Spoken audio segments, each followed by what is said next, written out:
Yeah, that's for sure. We got places to go.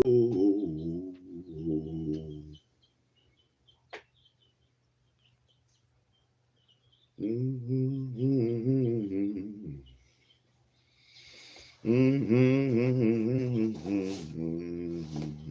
Shalom, everybody. What's up?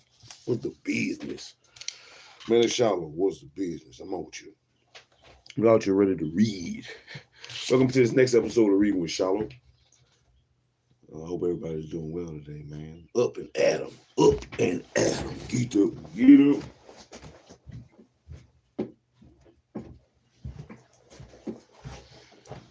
All right. Shit. Man, we back at it. Part 5. Part 5 of Reading with SHILO. Part 5 of the book of Patrice O'Neal. Based on the philosophy of Black Phillip by Khaled, Izaac, man. We are on part 5 of the book. We are rowing through the sea of pages. We are rowing through the sea of pages. Pretty good. So far, so good. So far, so good. We making moves. We making moves. We hitting the waves and we roll, conquering lands like Vikings. Moors. Conquering land like the Moors. Oh, Vikings. Hell with Eric Leach. Eric the Red. Got some Eric the Red. Yeah, but so far so good. We left off, or where we're going to start in part 5 is the truth behind women's words. The truth behind women's words. And so far so good. The last part definitely made me think of some stuff about my grandparents, you know, some things I remember hearing and some things that I think that I look at differently. I've known I've looked at differently, but he just mentions it in the book. So far so good. It's definitely some things that I can relate to throughout the whole book so far that I've read from the beginning. It's definitely has been things that I can relate to, things I understand, things I've seen, things I've heard before. I'm still waiting on the funny, you know. There was a couple of little funny ones in the last episode, but hey, we're gonna keep pushing. What else can the sea of pages show us? What other treasures may we find? We searching for the booty,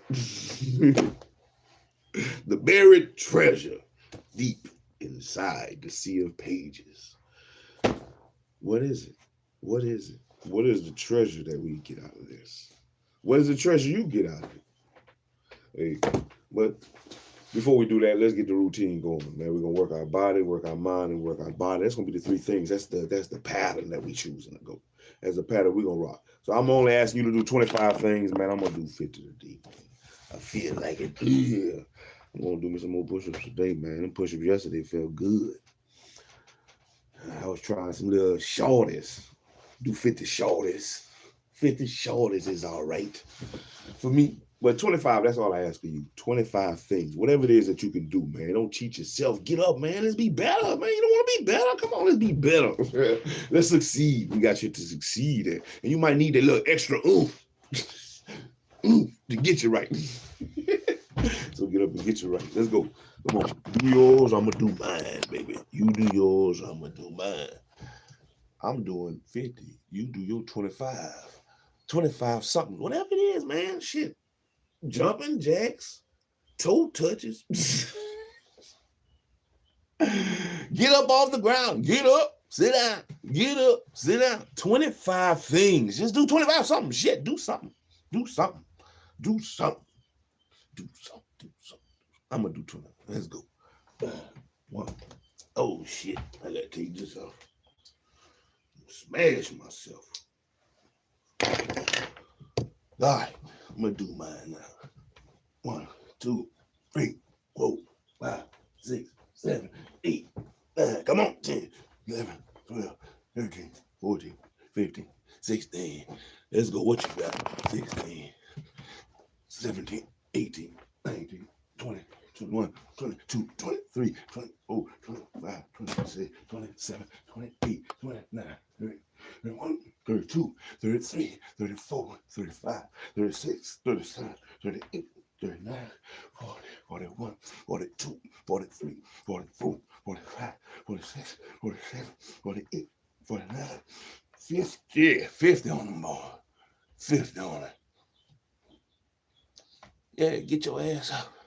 Come on, you do something. I'm doing mine. I did 50. What you gonna do? 50.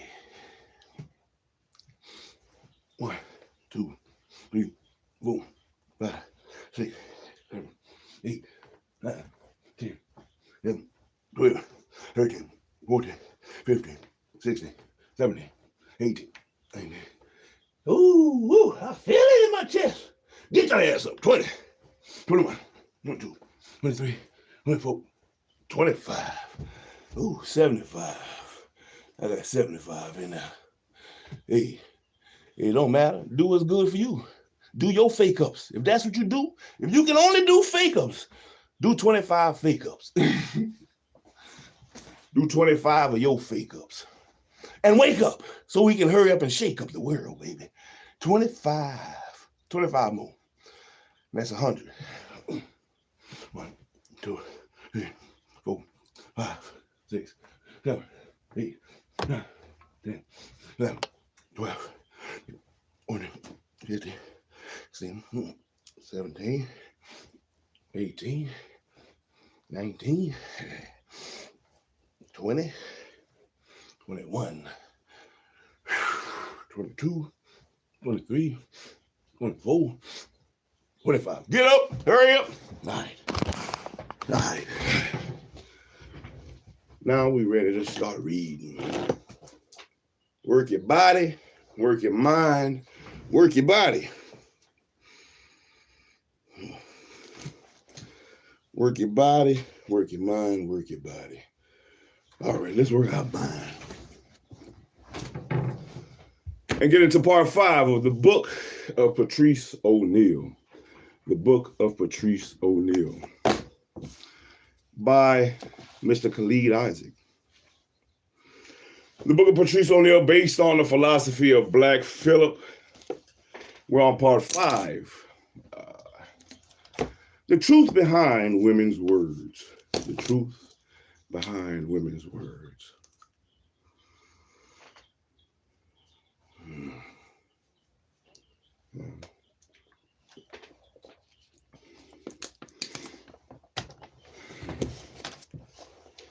Let's go. Yeah, the workout is part of the routine of trying to build the habit.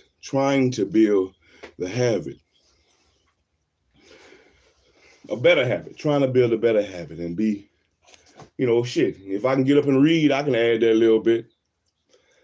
No, you don't need to see nothing.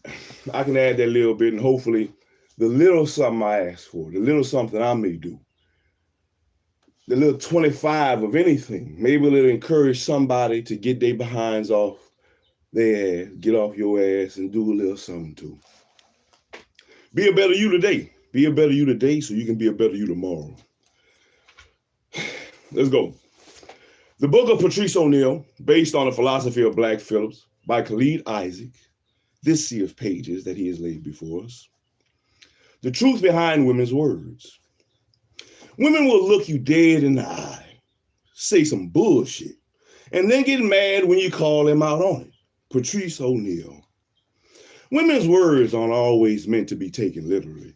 If you do, you'll end up scratching your head in frustration.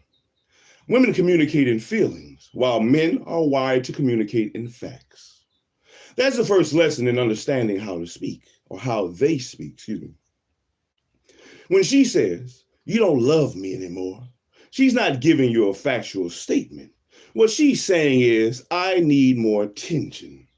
The tricky part is, women aren't necessarily out here telling bold-faced lies, but they'll stretch the truth to fit the emotional narrative they're feeling at the moment. Women love pretty lies. The harsh truth doesn't sit well with them because it doesn't feel good. That's why they ask loaded questions like, "Do you think she's prettier than me? They don't care about your honest answer. They want you to say, no one compares to you, baby. Not you. It's not about the facts. It's about how the words make them feel. Deep down, they know they're bending reality. And they're just waiting for you to play along in the game. Reality benders. Last of the reality benders. In relationships, women will throw words around like confetti at a parade. I need space. It's not you, it's me. I just want to focus on myself right now. These are coded phrases. They're not saying what they mean. They're saying what they feel in that exact moment. If you take it literally, you're going to be in trouble because a woman's feelings change with the wind, and you're reading from a script she's improvising as she goes along. And if you're too rigid, you'll miss the whole plot. Patrice had a way of cutting through the bullshit. He'd tell you that the best way to deal with a woman's words is to understand the game she's playing. You don't argue with her emotions, you navigate them. She says she's mad at you for forgetting to take out the trash, but what she really means is she feels neglected. Women rarely say what they mean directly, and if you try to fight their words head on, you'll never win. So, how do you handle it? You don't take everything to heart. When she's ranting, let her let her get it out. Don't get sucked into the chaos. Patrice would tell you to stay calm and don't feed the crazy. The minute you start trying to fix everyone's problem or every problem she throws at you, you're playing defense. And that's exactly where she wants you, chasing her approval. Here's the truth. Women lie, but not always because they're trying to be deceitful. They lie to themselves, and in turn, they lie to you. It's up to you to understand that their words aren't gospel. They're more like suggestions, and sometimes what they want in the moment, sometimes what they think they need, but rarely the whole truth. Patrice's advice: don't get hung up on what they say. Focus on what she does. Actions always speak louder. And if her words don't match her actions, there's your real answer. And don't let her emotional storytelling trip you up. Smile, nod, and keep you cool, because once you start calling out the little lies, you're stuck in a never-ending loop of I didn't say that, and you misunderstood. You'll never win the battle. And in the end, women's words are a game of emotional chess. Play it smart. Stay 2 moves ahead, and never forget, it's not about what she says, it's about how she feels, and that changes every damn thing. Female friendships. Female friendships.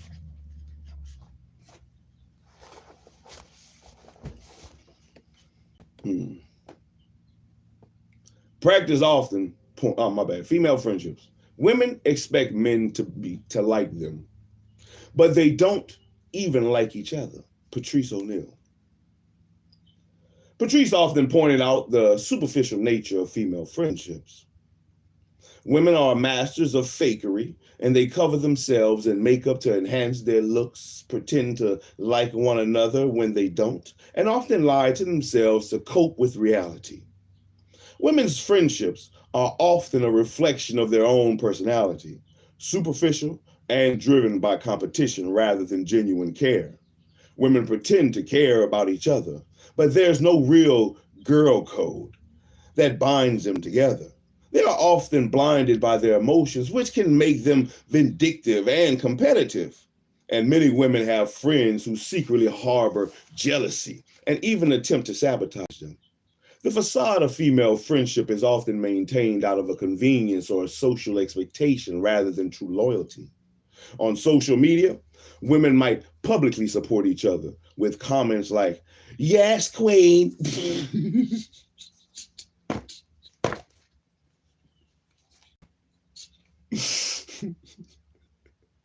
"You look beautiful." You ate and left no crumbs.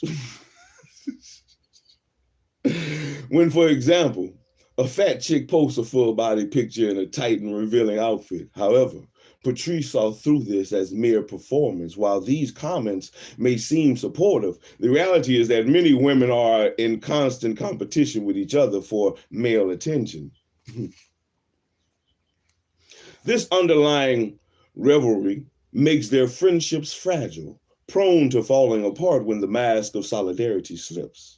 And behind the surface, the support is often superficial, driven more by social expectations than genuine care or admiration.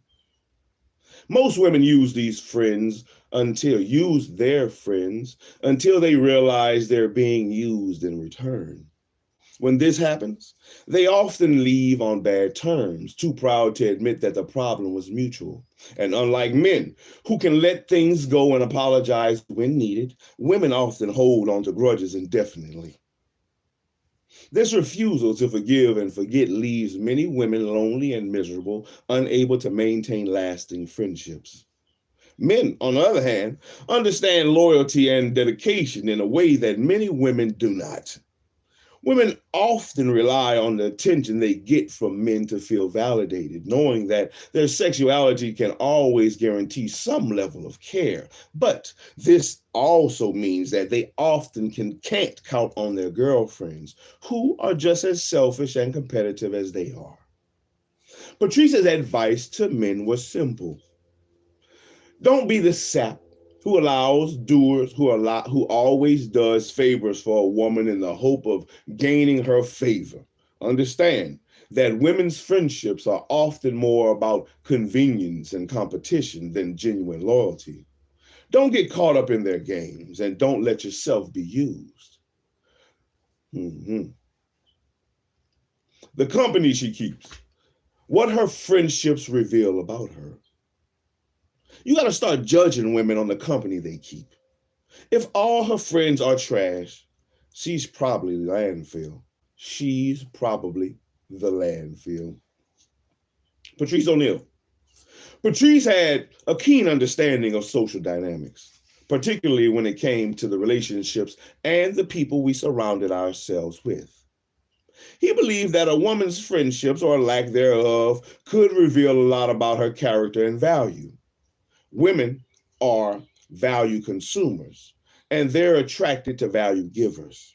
O'Neal would say, this idea suggests that if a woman has female friends, it's a strong sign that she possesses real value, enough that others want to be around her. However, if she has no female friends at all, that's a red flag. According to Patrice, this could indicate a lack of social skills or personal value, something that should make any man wary. A woman's choice of friends speaks volumes about her character because, as O'Neal put it, it's human nature to become just like the people you hang out with. The values and behaviors of her friends are likely reflective of her own due to the influence of group dynamics. If a woman describes her friends as a negative light, calling them sluts or anything similar, like bitch,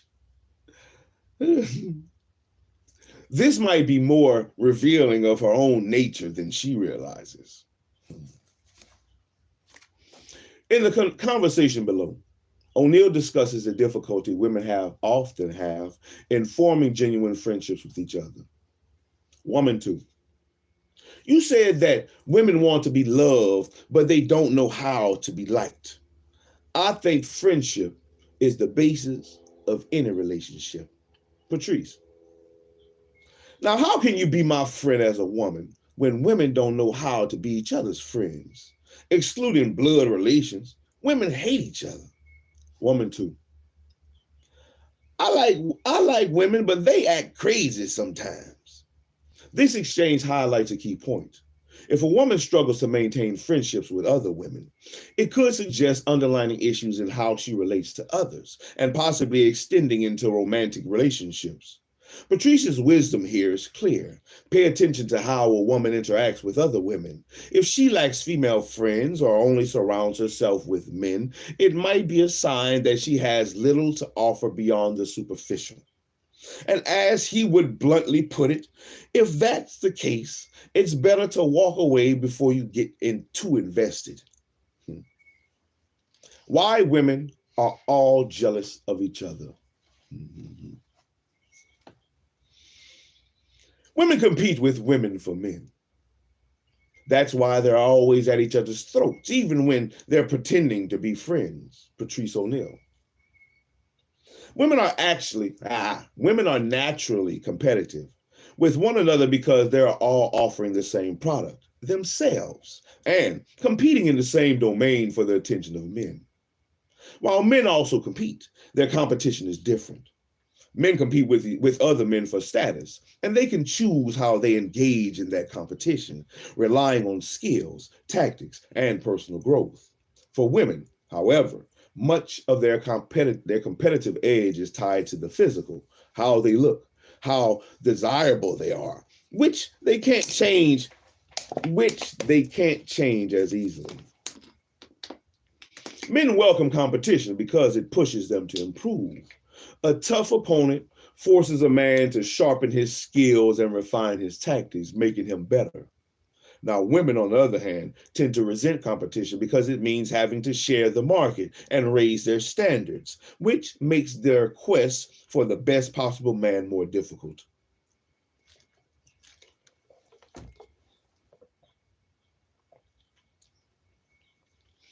This is why women are often jealous of each other.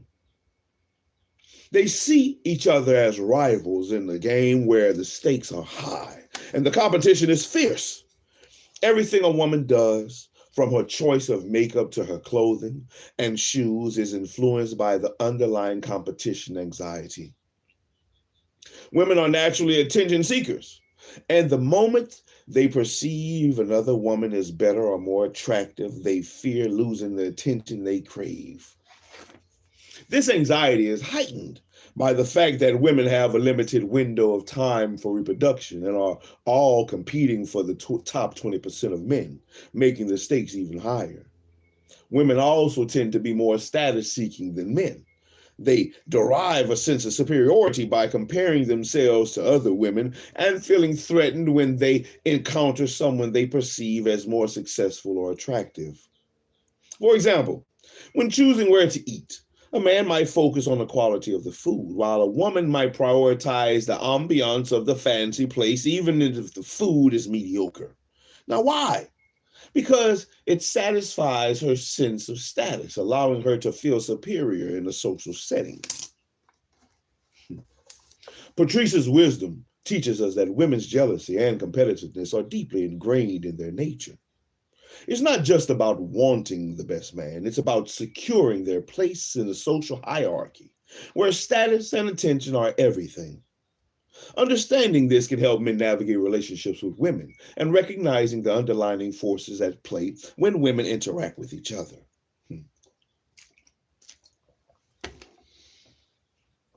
Women love to talk a lot.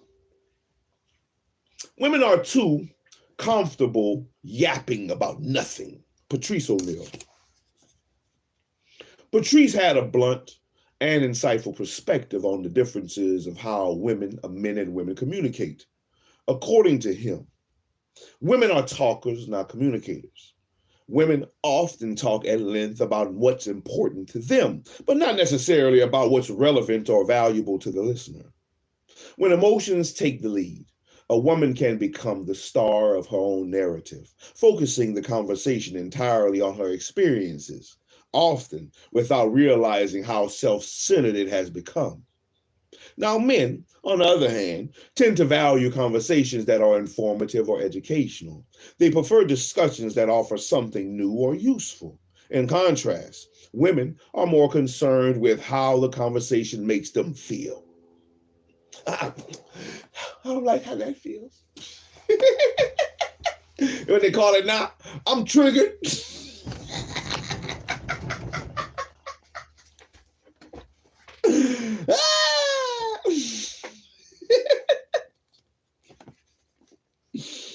This emotional focus often leads to indirect communication, and leaving men confused as they try to decipher the real message behind the words.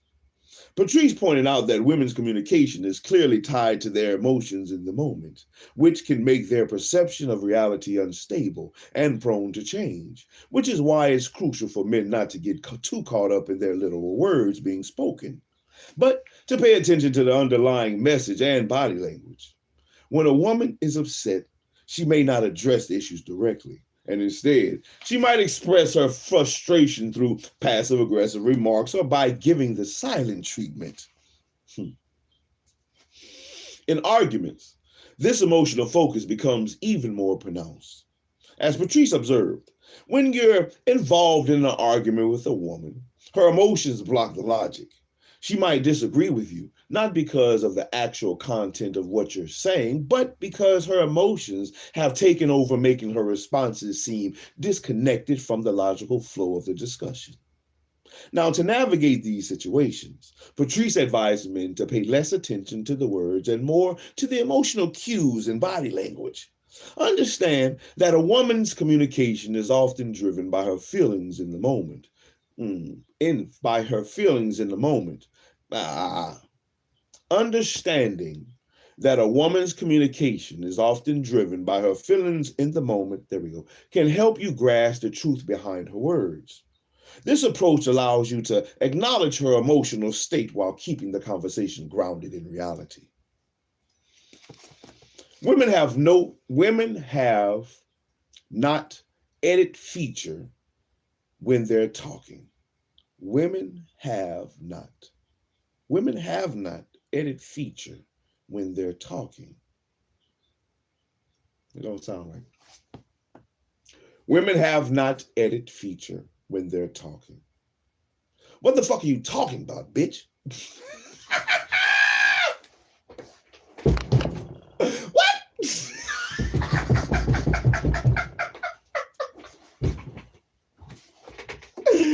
What the fuck are you talking about, bitch? Patrice O'Neal. What?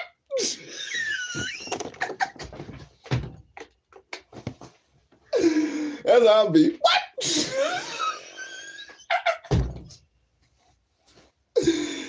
Oh, man.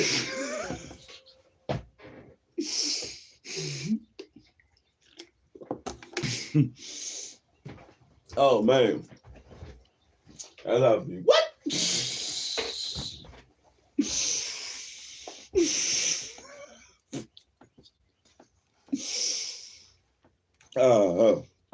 What the fuck you talking about, bitch? Patrice O'Neal. Patrice often highlighted how women can get into a flow of talking where what they're saying makes no sense to anyone but themselves. As a man, you might find yourself thinking, what the fuck is this bitch talking about? All the time. So many places. Every little place I go, every little you see the same.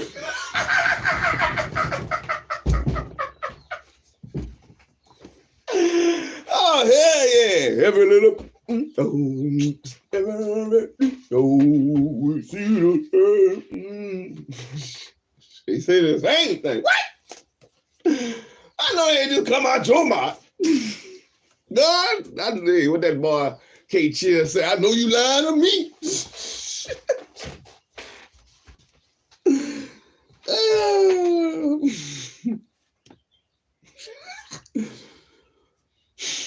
As a man, you might find yourself thinking, what the fuck is this bitch talking about? Because in the end, much of it doesn't seem to have a point. Women tend to bond by discussing how they feel, while men bond by solving problems together. Hell yeah, we did that shit. Look at that shit. Look what we did. Oh, we doing it again. Let's do it again. Let's do it again. Hell yeah. I killed that motherfucker. Oh, that's what I'm talking about. We killed it. Stories being told. Oh, shit. This difference explains why women often feel a connection through talking. even if what they're saying seems like nonsense to you. To her, sharing her thoughts and feelings, no matter how scattered, helps her feel closer to you. Let me sprinkle this shit on you.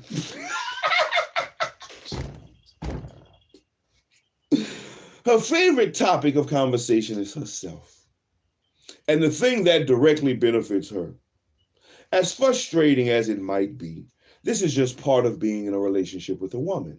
You have to listen to her go on, even if you don't care about the subject, because this is how she feels connected.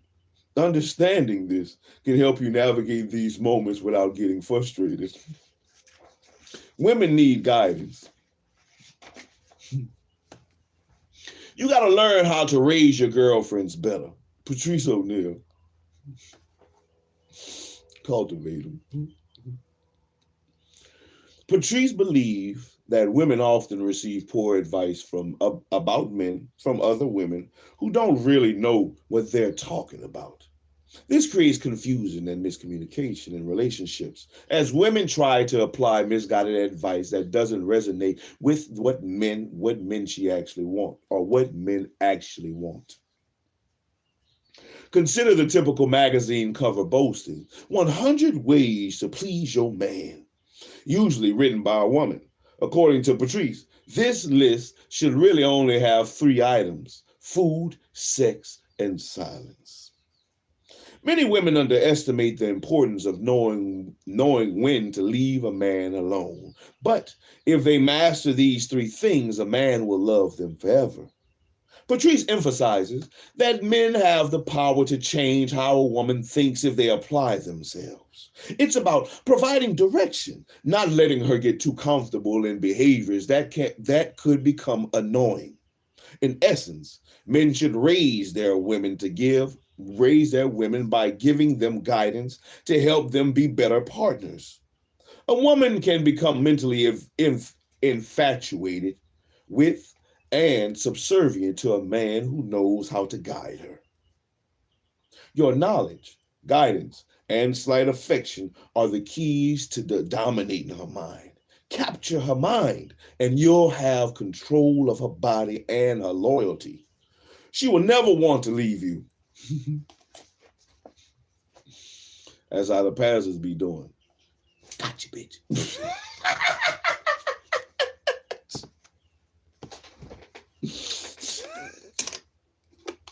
Be slow about committing to a woman. Be slow about committing to a woman.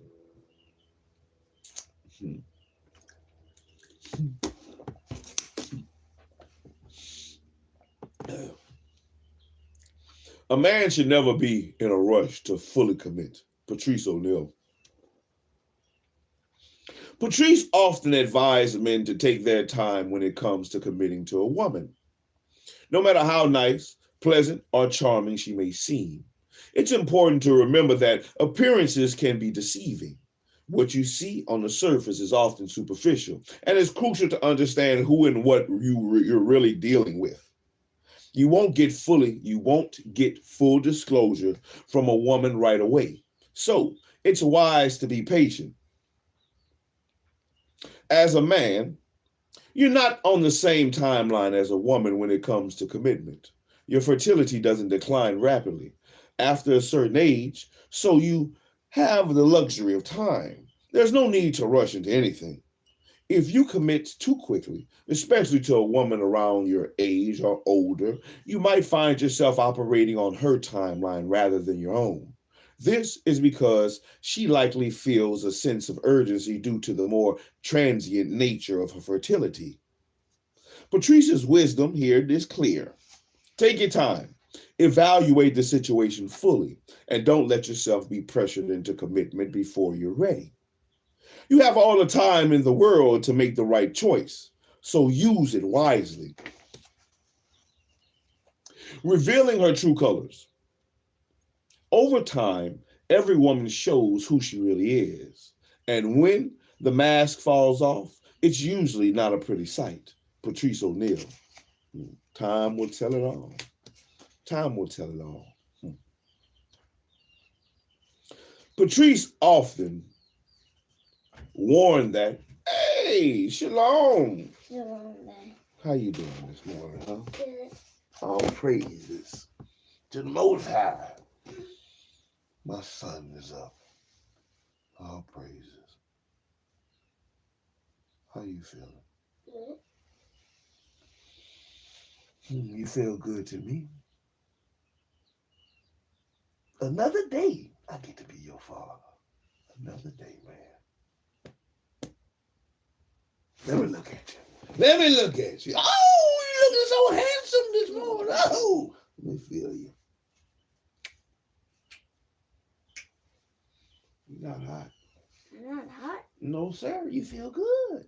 No, Can you see me good? Yes, sir. Can you hear me good? Yes, sir. Can you smell? Yes. Can you think? Yes, sir. And you can hit my hand. Yes, sir. Come on.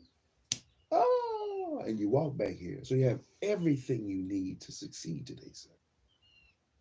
We just got to do it. You have all that you need to succeed. And still need to wash the clothes. We're going to do that today after I read. We're going to succeed at that. And read but the button. Yes, sir. But after I finish reading, which I'm almost done. I'm almost done. I'm glad you're feeling better. I'm glad you're looking better. You're looking good. I can see it all in your eyes.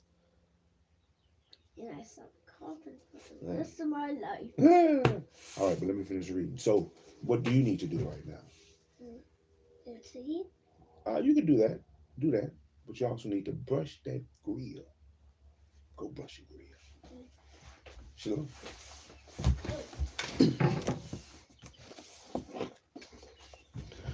All right.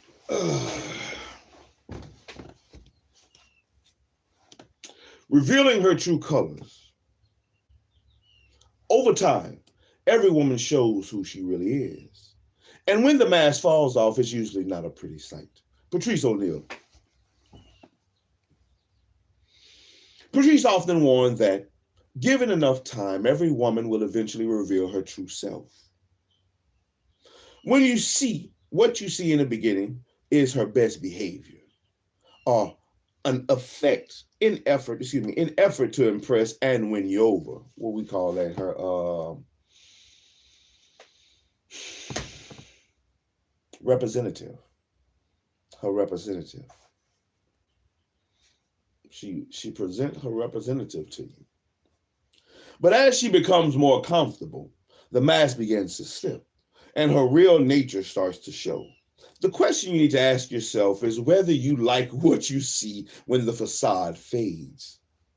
A woman's initial charm can be deceiving unless you constantly keep her on her toes, which is unlikely if you're a man of value with other priorities. She will gradually relax into her true self. This shift often makes a turning point in the relationship. When a woman stops trying to impress you, it's a subtle form of disrespect, signaling that she no longer feels that the need to put in the effort. Women, by nature, are creatures of comfort. They tend to do only as much as they feel is necessary to maintain the relationship. This is why you often see married women becoming complacent, sometimes even letting themselves go physically. And many women mistakenly believe that because they don't lead in relationships, they can afford to be lazy. However, they still have the responsibility to show their initiative in maintaining the relationship's quality. If she stops bothering, it's a clear sign she doesn't care as much as she claims.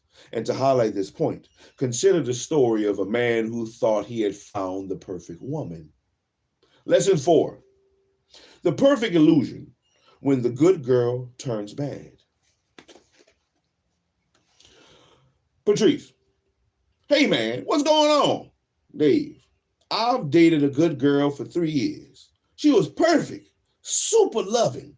We did everything together and she absolutely adored me.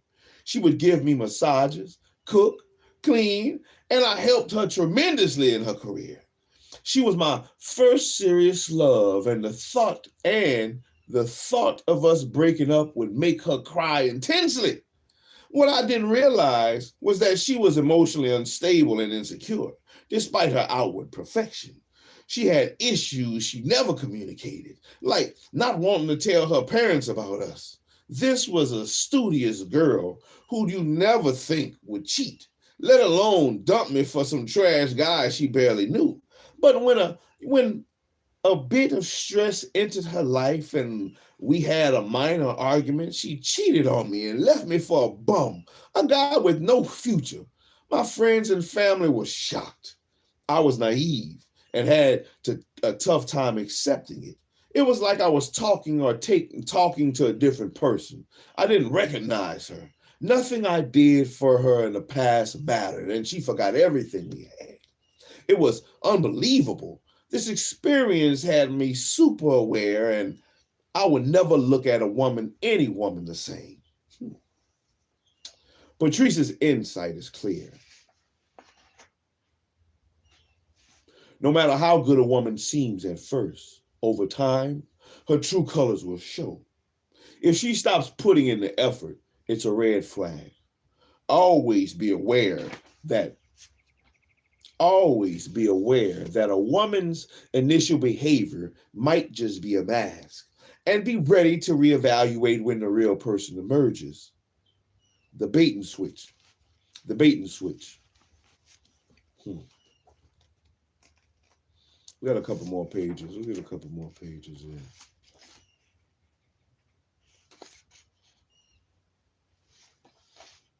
I'm going to try to get to 111. We're on 104 right now. I'm going to try to get to 111. Bait and switch. The greatest trick a woman ever pulls is pretending to be something she's not just long enough to get what she wants. Patrice O'Neal. Women past a certain age, typically after 26, sometimes resort to a strategy that Patrice refers to as the bait and switch. After spending their early 20s in what he would call a whole phase, these women often come to the realization that they need a man to settle down with. However, their unpleasant attitudes and past behaviors make it difficult for any man to see them as long-term partners. The epiphany. Having lived in a narcissistic bubble, these women often don't realize how unattractive their personalities have become. And when they do, it hits them hard that no man wants to commit to them. Faced with this harsh reality, they decide to change tactics. The bait. To secure a man, they adopt the role of a submissive, agreeable woman, the very role they despise. They study what a man wants and they embody those traits. They suddenly show interest in his hobbies, share his sense of humor, avoid petty arguments, and give him the best sex of his life. The man, blinded by the apparent uniqueness of this woman, falls for it, thinking he's found someone truly special, convinced he's hit the jackpot. He might even marry her without a prenup, believing she's the best woman he's ever met. The switch. Once the woman has secured her Mr. Simp, the act ends. She reverts to her true self, dropping the submissive facade. Suddenly, she's more uninterested in watching reality TV than Suddenly, she's more interested in watching reality TV than spending time with him. The nagging and disrespect begin, and the frequency of sex declines. The man, now confused and miserable, wonders what happened to the woman he married. The truth is, she didn't change. She was always this way. He just failed to recognize the danger of dating a woman who had given her best years to others and settled with him when her options dwindled. Yeah, I know that one. Too good. Without a prenup and married under community property laws, the man finds himself trapped. Leaving her would mean losing much of what he's worked for. So he chooses to stay and endure the misery. This is the classic bait and switch that many men fall for. not realizing how ruthless female nature can be. Patrice's insight serves as a warning. Be cautious when a woman seems too perfect, especially if she's at a stage in life when she feels the pressure to settle down. Understand the risk of falling for the bait and switch, and protect yourself from getting trapped in a relationship that's built on deception.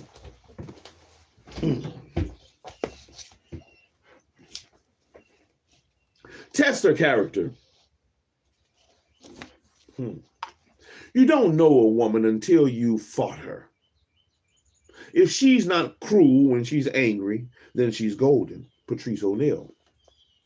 Patrice believed that you can truly know a woman. You can't truly know a woman until you've seen her, how she behaves when she's angry or hurt.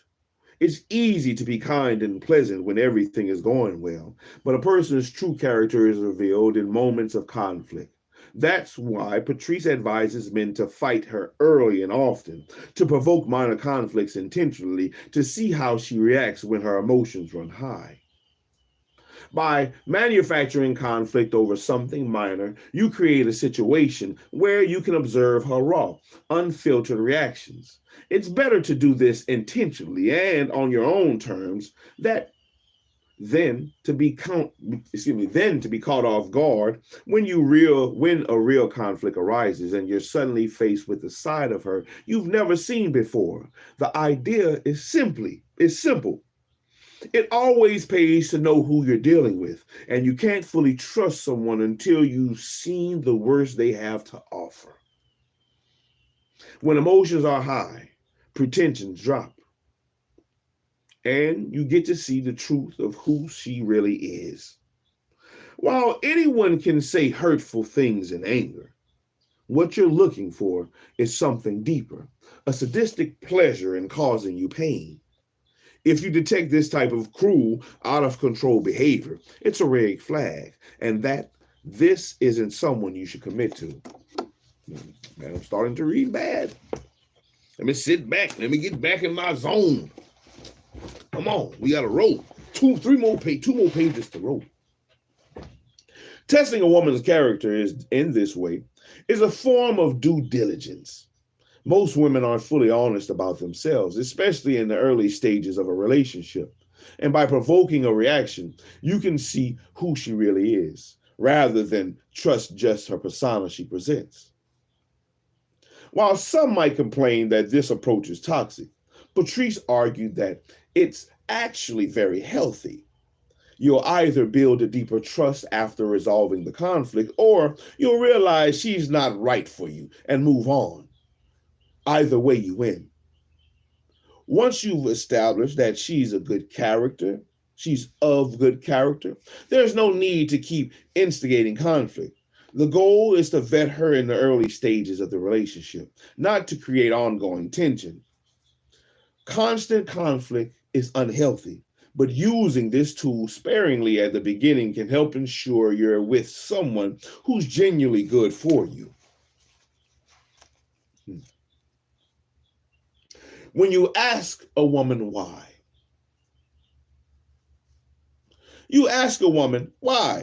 and you'll get everything but a straight answer. They're masters at deflecting. Patrice O'Neal. Patrice often pointed out that when you ask a woman why, you're unlikely to get a straightforward answer. Instead, she'll offer excuses or reasons that deflect from the real issue. Women rarely provide direct answers to questions that put them on the spot, and they'll often look around, try to piece together a response that sounds good, and deliver it in a way that they think will satisfy you without actually addressing the heart of the matter. Women are skilled at double talk, often saying one thing while meaning something completely different. This is partly due to various factors such as ego, social conformity, peer pressure, and the need to protect their image. They may also avoid straightforward answers out of fear and confrontation or social discomfort. To the untrained ear, a woman's words can be confusing and misleading.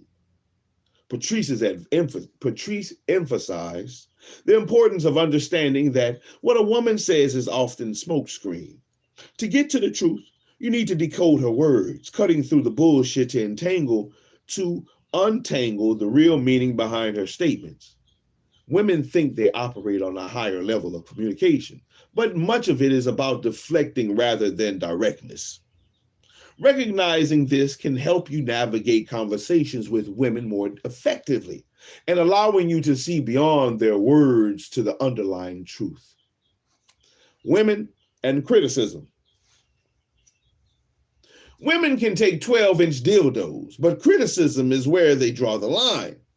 Patrice O'Neal. Patrice often highlighted a key difference between men and women. Women struggle to handle criticism. Society tends to shield women from criticism, creating an environment where criticizing them feels wrong or cruel. When men offer honest feedback, women often perceive it as misogyny or an insult rather than constructive criticism. Women generally lack self-awareness and are more likely to deny their shortcomings than address them. This creates a dynamic where even if a woman says or does something wrong, few people will call her out on it. For every woman who's wrong, there's a man pretending she's right, either out of fear of damaging the relationship or because he doesn't want to challenge her self-serving narrative. Going against her can make a man seem less supportive, which she may interpret as a lack of masculinity. And the female ego is fragile. And when faced with criticism, many women resort to playing the victim. They have various tactics to make a man surrender to his honest feelings, manipulating the situation until he backs down. And women are more suffering avoidant,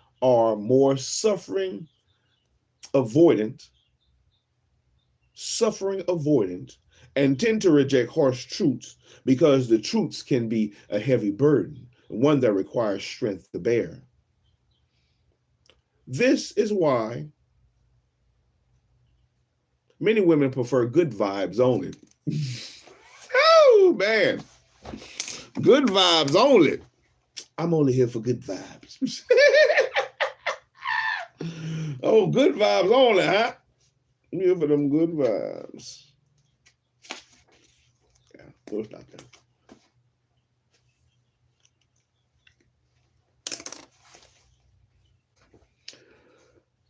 This is why women prefer good vibes only and shy away from anything that challenges their sense of happiness. For men, truth is objective and valued for its own sake. Men are open to accepting the truth as long as it's backed by evidence and a strong argument. Women, on the other hand, often prioritize believing what feels good over what is true. They see what they want to see and believe what they want to believe, making them more susceptible to pretty lies than ugly truths. Women's emotional nature means they are often not in control of themselves enough to engage with men on a purely rational level. They experience negative emotions easily, and the more insecure they are, the more likely they are to misinterpret situations and react negatively. The stronger their reaction to the truth, the more it resonates with them in a negative way, highlighting their discomfort with reality. In summary, Patrice's wisdom suggests that women's inability to handle criticism makes them initially inferior to high-performance men who can confront and accept the truth, no matter how uncomfortable it may be. Understanding this dynamic is crucial for men who want to navigate relationships with women effectively. And we're going to stop right there. That was part 5 of the book of Patrice O'Neal, based on the philosophy of Black Phillips, by Khaled Izaac. We're almost halfway through the book. We're almost halfway through the book. We didn't almost. We getting somewhere. We making some headway. We rowing. We rowing through the sea of pages. We making some headway.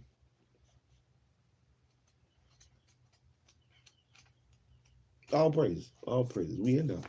So far, so good, man. Patrice, man, I didn't feel victim. I done did myself dirty by not vetting somebody right, by accepting the representative. Yeah.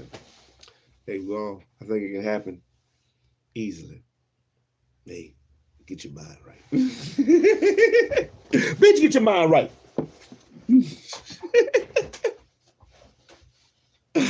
It is what it is. It is what it is. You learn. You learn from your mistakes, man. You learn from your mistakes. You grow. You have the ability to do. You open your eyes another day, man. You can speak another day. You can hear another day. You can think another day. You can walk and talk another day. You know, you hear another day. Man, you have all you need to succeed. You have all that you need to succeed. You just got to make it happen. Make it happen. Succeed, my people. Succeed. Succeed. We got it. Succeed. We got to succeed. It's in us. Oh, I'm out here. Succeeding. That's what I'm doing. I'm reading. Succeeding at reading. You ain't got to like it. I'm succeeding. I'm succeeding in my reading. That's what I'm trying to do. Succeed. Whatever you have to do today, succeed. Start with something small. I succeeded. Man, I exceeded my succeeding expectations. When I said I was going to do 50 push-ups, I did 100. I exceeded it. You know, but I succeeded at the number that was set before. Just like I asked you for 25. You can succeed at whatever 25 you have to do. What you need to do, 25 is nothing. Move something around you. 25 times. You can do 25. Do it 25 south sides. Come on. Come on, do 25 south sides. Something shit. South side, the south side. Stand up, drop and do 25 south sides. Make it an exercise. 1, 2, 3, 4, 5, 6, 7, 8, 25 south sides. 9, 10, 11, 12. 13, 14, do something, 25. Do 25 south sides.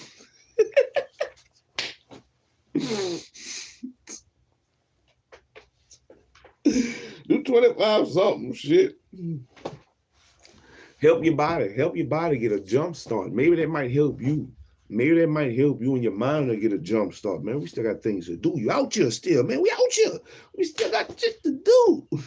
What up? You done reading? Just about. I got some more push-ups to do, man. I gotta do 25 things. That's why I'm checking on you. Oh, I'm glad you came check on me, my boy.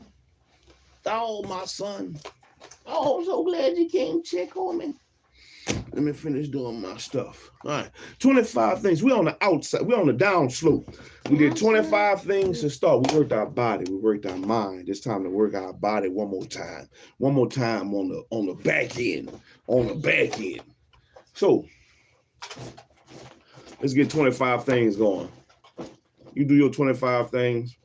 I'm gonna do mine. 25 things at a time. I'm gonna do some more push-ups. I'm gonna do what I did to start off with. DJ awake? Or he's still asleep? He's still in the bed. Oh, he all right. He might be tired, man. He might be tired. I was up late. 25 things. Let's go. I'm gonna do 1, 2, 3, 4, 5. You're not 6, 7, 8, 9. You're not 10, 11, 12, 13.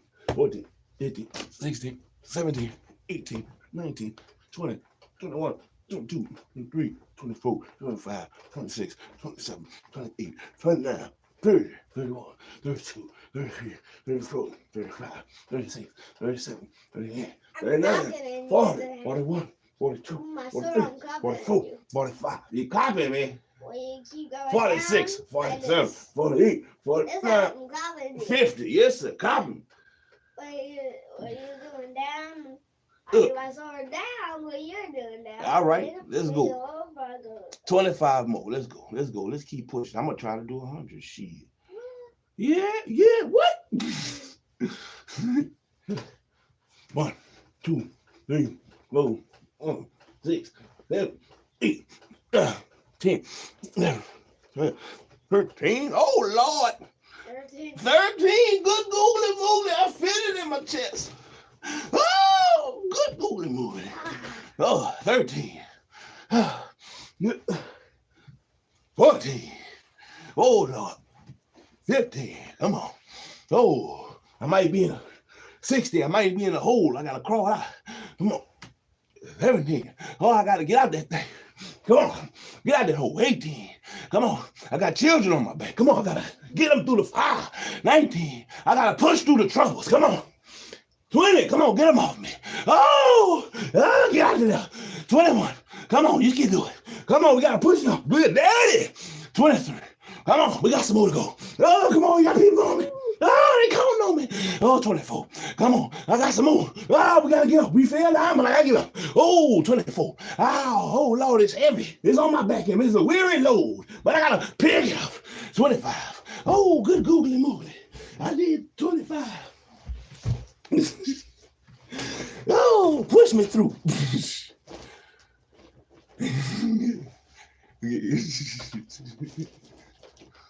Oh, man. Yeah. Come on, get off me, boy.